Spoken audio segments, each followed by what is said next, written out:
기질, 성격, 그리고 인격, 성품 뭐 이런 내용입니다. 근데 이제 솔직히 이게 왜 중요하지? 기질과 성격은 안 바뀐다고 하는데 또 바꿀 수도 없다고 하는데 굳이 이 내용을 우리가 다뤄야 되는가? 바꿀 수 없다면 그냥 살면 되지 않을까?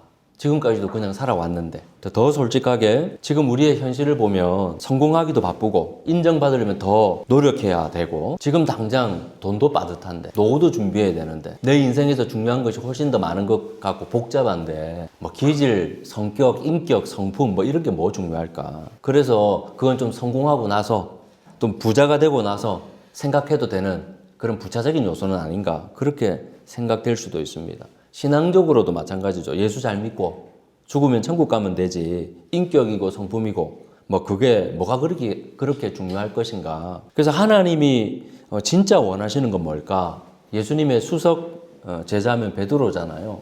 그래서 이렇게 말합니다. 베드로후서 1장 3, 4절 여러분 읽어보셨겠지만 하나님은 위대한 약속들을 우리에게 주셨습니다. 그건 뭐냐 하면 여러분이 세상에서 정욕 때문에 부패한 사람이 되는 것이 아니라 하나님의 성품에 참여하는 그런 사람이 되게 하시려는 것이다 라고 말씀하고 있거든요. 여기서 하나님의 성품을 헬라어 원문 그대로 직역하면 신적 본질입니다. 신의 속성에 참여하는 신적인 존재의 그 위치에 그 반열에 우리를 참여하도록 부르셨다라는 거예요. 그러니까 하나님이 우리를 구원하신 목적이 무엇인가? 천국 티켓 있잖아요. 그거 주는 것이 아니라 그분의 그 은혜와 사랑을 경험하고 그런 감동이 나를 사로잡을 때 우리가 신적 속성에 참여하는 자가 된다라는 겁니다. 이것이 바로 하나님이 정의하시는 성공이에요. 세상이 정의하는 성공과 틀리죠? 이것이 이 세상에서 우리가 진짜 성공하는 길이다라는 거예요. 오늘날 교회가 복음이 메시지가 이런 하나님의 진짜 성공의 길을 가르치고 있냐 그 말이에요. 아니면 하나님의 축복을 이 세상에서 성공하는 그 성공과 다를 바가 없는 성공을 전하고 있냐 그 말이죠. 자, 그렇다면 신적인 본질에 참여한다는 말이 뭘까? 내가 신적인 속성에 참여한다는 말이 뭘까? 구체적으로 어떤 모습일까요? 사도 바울은 로마서 5장 3, 4절에 이렇게 말합니다. 환난은 인내력을 낳고 인내력은 단련된 인격을 낳고 단련된 인격은 희망을 본답니다. 그러니까 인격이 성숙해야 어떤 절망적인 상황 속에도 좋은 상황 속에서도 어떤 상황 속에서도 흔들리지 않고 뭔가 소망을 본다는 거예요. 그 관점에서. 그래서 개역개정은 이 인격을 연단이라고 번역했거든요. 근데 이 단어가 시험과 시련 같은 어근에서 나온 말입니다. 정리하면 시험을 거쳐서 기준을 통과한 것으로 판정된 성품, 검증된 인격이 있잖아요. 그래서 죽어서 천국 간다 하더라도 성격이 괜찮아야 됩니다. 인격과 성품이 단련되어서 품격이 있어야 돼요. 그것이 믿음의 본질입니다. 그런데 우리 교회 현실은 어떻습니까? 교회 오래 다녀도 안 변하는 사람들, 마음이 상하거나 성질이 나면 똑같아지는 사람들. 솔직히 나 자신도 그렇지 않습니까? 그래서 지난주에 나눈 이야기와 연결해 생각해보면 우리 공동체가 새롭게 파야 할 우물이 무엇일까요? 하나님 나라와 구원은 결국 사람의 문제입니다. 세상에 뭘 소유하느냐, 얼마나 가지고 있느냐가 아니라 기존의 이 나의 성격이 하나님의 은혜와 사랑으로 어떻게 품격 있는 인격과 성품으로 단련되는가. 이게 이제 핵심이다라는 거예요. 자, 그렇다면 먼저 제대로 용어들을 정리해야 될 필요가 있지 않겠습니까? 기질, 성격, 인격, 성품 이건 같은 말인가? 아니면 다른 말인가? 기질은 하드웨어예요. 성격은 소프트웨어예요. 더 맛있는 비유로 하자면 기질은 식재료 그 자체예요. 소고기, 그 다음에 갈치. 그런데 성격은 그 식재료로 만든 요리예요. 그러니까 소고기는 스테이크. 그게 성격이에요. 그 다음에 갈치는 뭐라고요? 갈치 조림. 그게 성격이다 그 말이에요. 그러니까 기질은 생물학적인 특성이에요. 타고나는 거예요. 바꿀 수 없어요. 유전적인 요인이 강하기 때문에 외부 자극에 본능적으로 반응하는 방식이거든요. 기질과 다르게 성격은 타고난 기질이 환경과 상호작용하면서 형성된 행동 패턴입니다. 삶의 스타일이에요. 부모하고도 1차적으로 교육을 통해서 경험이 모두 어디에 녹아져 있다고요? 성격에 녹아져 있어요. 성격은 뭐라고요? 사회적인, 관계적인 개념이에요. 기질은 아까 제가 말씀드렸듯이 바꿀 수 없어요. 한 사람의 고유한 색깔이기 때문에 바꿀 수 없거든요. 근데 성격은 바꿀 수 있다 없다? 바꿀 수 있어요. 왜? 한 사람의 라이프 스타일이기 때문에. 이제 또 하나, 기질에는 좋고 나쁨이 없어요. 그러나 성격은 어떤 행동 패턴을 갖느냐에 따라서 좋고 나쁨이 구분된다 그 말이에요. 그 다음에 이제 두 번째, 인격은 뭐냐? 인격과 성품. 인격은 성격보다 더 넓고 높은 차원의 개념입니다. 한 인간이 갖추어야 될 지성도 있고 의지도 있고 감성도 있잖아요. 이게 통합적인 상태를 인격이라고 이야기합니다. 이때 이제 도덕적인 가치가 들어가고 인간다움이 포함될 때, 야, 저 사람 인격이 참 훌륭하다. 그런 말 우리가 쓸 때 이미 도덕적인 가치가 그 안에 들어가 있는 것이죠. 아, 그 사람 됨됨이가 참 괜찮구나. 존중받을 만한 가치가 있구나. 라는 것을 평가할 때 우리가 인격을 이야기한다라는 거예요. 요리 비유로 계속 하자면 인격은 요리 하나가 아니라 식당 전체의 품격과 서비스와 같은 거다라는 거예요. 성품은 마지막으로 성격과 비슷하지만 더 내면적인 마음의 결에 집중하는 표현이다. 그 말입니다. 오랜 시간 갈고 닦아서 그 사람의 고유한 덕성으로 굳어진 거 있잖아요. 그걸 성품이라고 그러거든요. 성격이 겉으로 드러나는 스타일이라면 성품은 그 사람 깊은 곳에 자리 잡은 덕성입니다. 이제 요리로 말하면 깊은 손맛이에요. 같은 레시피인데 누군가의 요리는 좀 다르죠. 오랜 정성이 맛 속에 배어 있잖아요. 야, 저 사람 손맛이 있네? 그게 이제 성품이라는 거예요. 그러니까 정리하면 여기 이렇게 표현을 했지만 기질이라는 원재료를 바탕으로 살아가면서 성격이라는 요리가 만들어지고요. 그 요리를 담아내는 그릇과 태도가 인격이고요. 그 맛에 느껴지는 깊이가 성품입니다. 성품. 그래서 악기로 말하자면 이렇습니다. 기질이 악기의 종류예요. 악기가 여러 악기가 있잖아요. 그런데 인격의 성숙은 그 악기를 하나님의 나라의 음계에 맞게끔 조율하는 과정이다. 그 말이에요. 조율되지 않은 악기를 한번 생각해 보십시오. 아무리 열광적으로 연주해도 소음이죠. 열광적인 믿음이라도 조율되지 않은 인격이라면 마찬가지다. 그 말이에요. 그러니까 이런 인격과 성품은 어떻게 만들어지는가? 이건 몇 주짜리 프로그램으로 되는 게 아닙니다. 우리의 전 생애를 거쳐서 다듬어야 가야 할 과정이다. 그 말이에요. 그러니까 이게 쉽지 않죠. 그래서 부부 학교, 아버지 학교, 어머니 학교 몇 주 갔다 와서 좋아요. 은혜 받고. 어떻습니까? 얼마나 오래 갑니까? 자기가 계속 훈련하고 연습하고 그렇게 그게 쌓이는 거잖아요. 그런데 특이한 게 있어요. 나도 100%이 인격의 성숙을 위해서 노력해야 되거든요. 그런데 동시에 100% 하나님의 활동이에요. 100% 나도 수고해야 되는데 그 100% 나의 노력 속에 하나님도 100% 일하신다. 그 말이에요. 이게 이제 성령의 열매거든요. 성령께서 우리 안에 활동하시는 결과물이 뭐냐? 그게 성령의 9가지 열매라고 말씀을 드렸잖아요. 사랑, 기쁨, 평화, 인내, 친절, 선함, 신실, 온유, 절제. 이 모든 9가지를 완벽하게 가지고 있는 분이 누굴까요? 예수님. 그래서 우리의 신앙의 목표가 뭐죠? 예수님 닮아가는 거. 그래서 존 스타스 목사님이 그분의 마지막 유작이 뭐냐 그러면 제자도입니다. 그 책에서 핵심적으로 다루는 내용이 뭘까요? 제자도의 정수가 뭐라고 그가 이야기할까요? 주님 닮아가는 거라. 그래서 이렇게 말해요.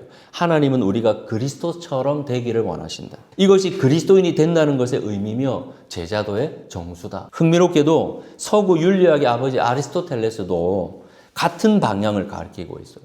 인격은 타고나는 것이 아니라 형성되는 것이다. 어떻게 형성되는가? 니코마코스 윤리학에 그는 이렇게 말합니다.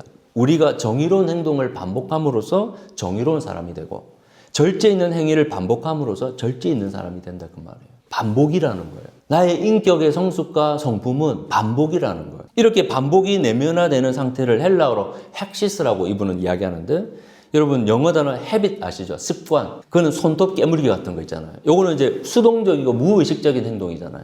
그런데 헥시스는 뭐냐면 의식적으로 노력하는 거예요. 거기서 획득되는 것이 내 몸과 내 마음에 완전히 지니게 되는 능동적인 상태를 헥시스라고 그러거든요.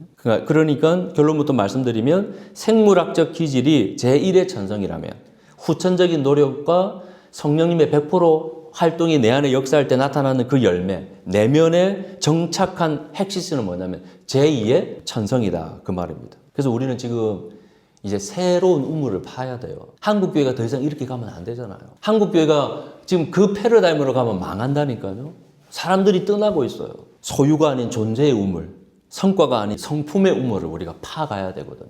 그게 답이에요. 그래서 베드로가 말하잖아요. 신적인 본질에, 신적인 속성에 참여하는 그런 위대한 존재로 우리를 만드시는데 마지막으로 독일 현대 영화의 거장, 전 세계적으로 가장 영향력 있는 예술 영화 감독 중에 한 명이 빔 벤더스라는 감독의 최근 영화 퍼펙트 데이즈라는 영화가 있습니다. 도대체 무엇이 완벽한 하루일까? 어떻게 사는 것이 완벽한 하루일까? 영화 내용은 아주 단순합니다. 도쿄의 공공 화장실 청소부인 남자가 히라마야라는 주인공입니다. 그 사람의 며칠간의 담담한 일상을 보여주는 영화거든요. 50대 후반에서 60대 초반으로 보이는 한 중년 남자입니다. 가족도 없어요. 혼자 살아요. 근데 매일 정해진 시간에 일어나자마자 화초에 물을 주고 작업복을 입고 그 다음에 캔 커피를 하나 딱 뽑아가지고 차를 타고 이제 청소하러 다니는 거죠. 낮에는 공중 화장실을 결벽에 가까울 정도로 깨끗이 청소합니다. 그리고 일이 끝나면 단골 목욕 가서 씻고 저녁에는 단골 식당에 가서 밥을 먹은 뒤에 헌책방에서 산 그 소설책 있잖아요. 그걸 읽다가 잠이 듭니다. 그리고 그 다음 날도 똑같은 패턴으로 일상을 보냅니다. 겉보기에는 엄청 단조롭죠. 그리고 공중그 화장실 청소하는 사람이 사실은 낮은 곳의 삶처럼 보이지만 영화는 그의 일상이 얼마나 충만하고 아름다운지를 비춰줍니다. 그는 매일 같은 시간에 같은 행동을 반복하지만 결코 매너리즘에 빠지지 않습니다. 그 반복된 행위가 그의 내면의 안정과 평화라는 성품을 새겼기 때문에 그렇습니다. 성품은 특별한 사건이 아니라 반복되는 일상에서 완성된다 그 말이에요. 그래서 사회적 잣대로 화장실 청소부는 낮은 계급일지 모르죠. 하지만 주인공은 보이지 않는 곳까지 맨 밑에 있잖아. 그 거울로 이렇게 확인해가지고 오물이 있으면 그것까지 닦아냅니다. 옆에 동료는 그렇게까지 할 필요가 있냐면서. 그런데 자신이 만든 도구로 그렇게 세밀하게 오물을 제거합니다. 여기서 품격이 드러나죠. 품격은 그 사람이 무슨 일을 하느냐가 아니라 그 일을 어떤 마음으로 대하느냐 거기에서 온다 그 말이에요. 그는 자신이 하고 있는 이 직업, 그 노동에 대해서 하찮게 여기지 않고 존중하면 스스로 존엄을 지키는 건 아니겠습니까? 청소 도중에 옆칸에서 이상한 소리가 들려가지고 확인해 보니까 한 작은 꼬마가 화장실 변기 위에 앉아 있는 거예요, 시무룩하게. 그래서 무슨 일이 있냐고, 엄마는 어디 있냐고 손을 잡고 밖으로 데리고 나갑니다. 그때 한 엄마가 찾죠. 이름을 부르면서 어디 있냐면서. 어쨌든 아이를 발견한 엄마는 기쁜 나머지 아유 괜찮다고 이제 엄마 찾았으니까 됐다고. 그런데 자초지정을 엄마가 묻지도 않고 소독 티슈를 하나 딱 꺼내가지고 애 손을 딱 씻기는 거예요. 왜요? 그 아이의 손을 누가 만지고 있었죠? 청소부. 그리고 아무런 이야기도 없이 사라집니다. 고맙다는 자초지기를 물어볼 만하잖아. 나는 청소부 같은 사람하고는 상대하기 싫은 거죠. 근데 재밌는 건 엄마의 손에 이끌린 그 아이가 뒤에서 청소부 아저씨한테.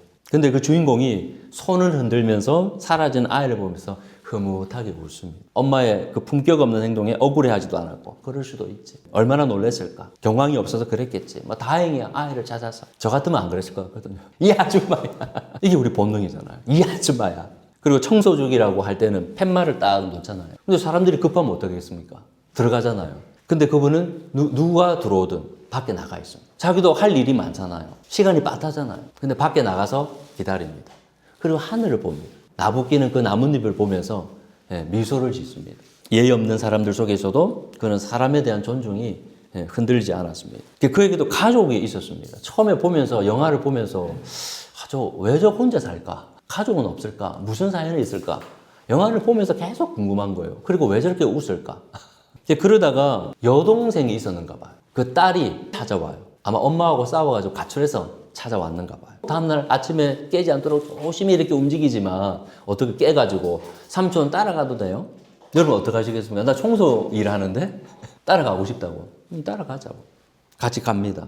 같이 샌드위치 점심도 먹기도 하고 이제 그러다가 며칠 뒤에 엄마가 찾아옵니다. 차를 보니까 고급 승용차입니다. 엄마가 탁 내리는데 품위가 있어 보여요. 옷도 비싸 보이고. 오빠가 여기 사는지 몰랐다고. 그러니까 오래 왕래를 하지 않은 남과 같은 그런 관계였는가 봐요. 그러면서 동생이 조심스럽게 이야기를 꺼냅니다. 아버지가 치매가 와가지고 기억을 이제 못한다고. 지금 요양원에 있는데 이럴 때 한번 찾아뵙는 게 어떻겠냐고.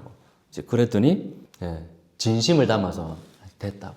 그러니까 뭔가 사연이 있겠죠. 아버지가 잘 나가는 분인데 아들에게 이런 삶을 강요했기 때문에 그 삶을 벗어나서 도망쳐서 지금 자기 삶을 사는 것인지 영화에는 스토리가 없습니다. 그 내용은.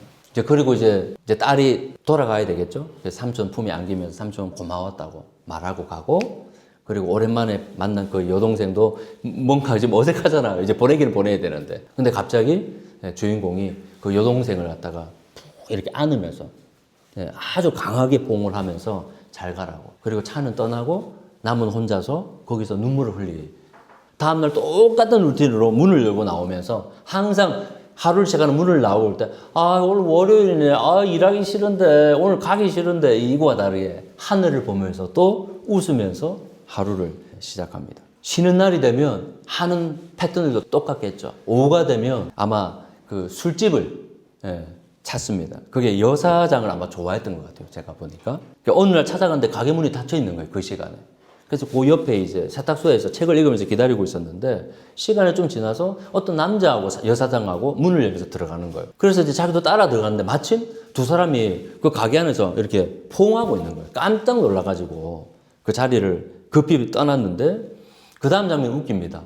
여자를 제가 사랑했다고 하는 이유가 갑자기 편의점에 가가지고 맥주 몇 캔을 사가지고 한강 같은 그런 있잖아요. 거기 가서 술을 마시고 그동안 피지 않았던 담배를 켜가지고 피더라고요. 근데 이제 나중에 그 남자가 거기 와요. 어떻게 왔는지는 모르겠어요. 영화니까 뭐 가능하겠죠.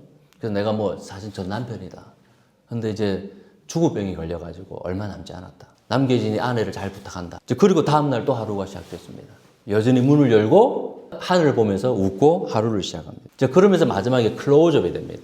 운전에 다시 일터로 나가는 그 사람에게. 근데 그 얼굴이 복잡합니다. 웃음 속에 눈에는 눈물이 이렇게 고여있고 슬프기도 하면서 웃기도 하면서 하지만 오늘은 웃는다는 거예요. 인격과 품격, 삶을 사는 가운데 우리가 일상을 평범하게 살아가는데 형성되는 겁니다. 뭐가 이렇게 특별한 뭔가가 있어야 여러분 특별한 하나님의 은혜가 넘쳐도 그 은혜는 잠깐이잖아요. 근데 그 은혜를 종교 활동하는데 다 써버리고 사람들 정죄하고 뭐 이런 데 다 써버리면 아무것도 남지 않습니다. 하나님 우리 일상 속에서 어떤 품격으로 사는가 그게 하나님께서 내 안에 만들어 가시려고 하는 구원의 내용입니다. 그 사람 보고 저 사람 진짜 구원받은 사람이다. 화려해 보여요. 사탄이 속이거든요. 저게 멋져 보여요. 청소부의 인생이 뭐가 멋지겠습니까? 근데 그 사람은 거기에 삶의 의미를 두고 아버지가 혹시 원하지 않는 삶, 그 삶의 세상에서 뭐 떵떵거리면서 잘 살 수 있겠죠. 풍요롭게. 풍요롭지는 않지만 내가 나일 수 있는 그 삶을 다른 삶이라고 말하는 그 삶을 선택해서 그 안에서 의미를 부여하고 거기에서 소소한 사람들의 인상을 관찰하면서 거기에 마음을 함께 나누고 그러면서 그 품격 있는 삶을 살아간다 그 말이에요. 우리 그리스도인의 삶도 그런 게 여러분 아니겠습니까?